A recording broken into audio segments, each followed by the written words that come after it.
We're hearing the behind the stories, no? Of all that happened. Anyone else? If not a question, a reflection. Can I ask again? I think somebody here. Ah. Yes, somebody here to my right side. People are pointing to something, you know. A follow-up question. Sorry, no, I didn't see one. Yes, one follow-up question. Okay. Who else?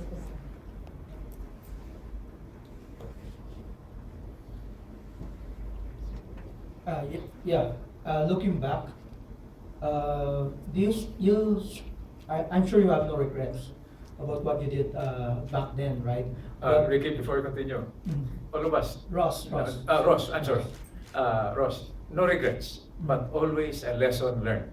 Always a lesson learned. Yes, going back, looking back into 30 years, more than 30 years ago, do you still believe that you should have done something else, or you should have invited somebody else or to join you, or did something to probably make it better or improve the actual events that happened back then?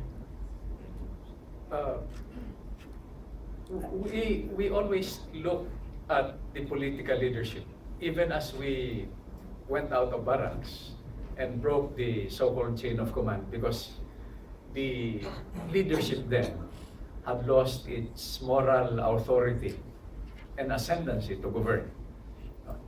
We still believed in that principle, that competent civilian authority had to set directions.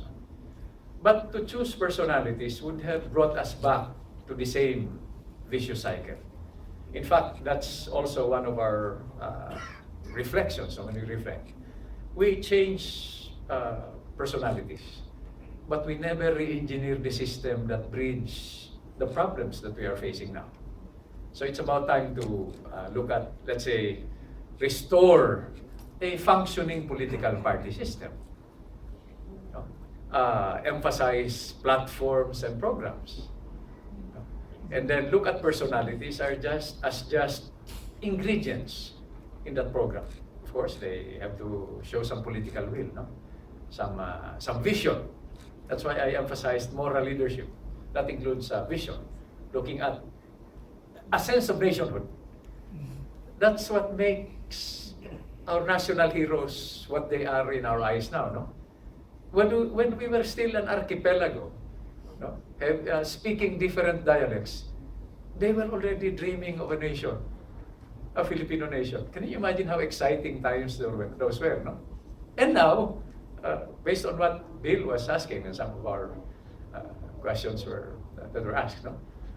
We seem to be retrogressing. No? From a sense of nationhood, we're back to the old parochial, narrow interests. So these are ingredients that we would have wanted incorporated in what we're trying to do. And that's what we encourage younger people, younger leaders to think about. Last two questions. No comment, sir. You know, the good sister said in summary, so I thought tapos na. So I said in summary. There's really very little I can add, except that the multi-party system is one of our worst problems. We just have to remove it and go back to a 2 or 3, something manageable, instead of deteriorating into personalities. It's the natural effect of having multi-party system. Pag may nanalo, lahat lilipat. Meron lang isang matira doon na nominal opposition. But you do away with the multi-party system, and our democracy will be more vibrant. Sister Agila. Your question was, do we have any regrets? And do you think that we should have done something else, or Well, should have invited other people? Regrets, none. Definitely we had to do it at that time. We believed there was no other alternative. my regrets, if you could call it regrets, is that a lot of the goals of EDSA were not achieved. I was hoping that after Marcos, so many things, especially for what's good for the country, could have been done. The leaders at that time were looked up to by the people. They could have done anything they want, but for one reason or another, didn't do much to change, to improve the country. So can you mention the goals that you said that were not achieved? Can you mention some? Say again, please. Can you mention some of the goals that you believe that were not achieved? Well, there's still rapid corruption, violence is there, drugs is terrible now, and the rebellion is still going on, both from the communists and the Muslim rebellions. And now the ISIS is, we are hearing reports that they are coming in. And so many other things. They're still incompetent incompetence in the government. So we're hoping that we can, if not remove this, at least reduce it. Ross, I wanted to add that our proposal, had we been able to proceed with our plans, no, was to propose a National Unification Council. No? Look what happened during the Arab Spring. The pendulums moved from one end to the other. It's not really good from a historical perspective to go straight into full-blown democracy. No? You have to calibrate it with some mechanism to manage the transition. So what we had in mind was a National Unification Council. Former President Cory Aquino would have been a member, Cardinal Sin, credible representatives from various sectors. No? The composition, the number to be determined by that council, so that we can manage the change. What we did was from something, we moved into something, threw it wide open. So nangyari is a lot of freedom, but very little accountability and responsibility from all sectors, including the military. So these are things that we can think about. And then maybe prospectively, I'm not so worried about the exercise we're going to go through, the coming May 16 elections. I'm worried about the aftermath. The wounds that we are inflicting on each other because of too much partisan politics. You know, how we have splintered this country into so many pieces. And we will end up, the next leaders, will end up picking up these pieces.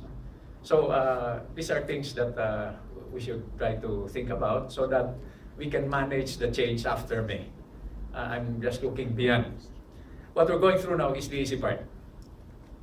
The harder part comes when you are now in control, governing, and trying to unite a nation of 104 million Filipinos. Each of them have their own ideas about how to do things. Okay. I think we have time for one more. No more? Okay. Okay, so we'd like to thank our panelists. Let's give them a hand.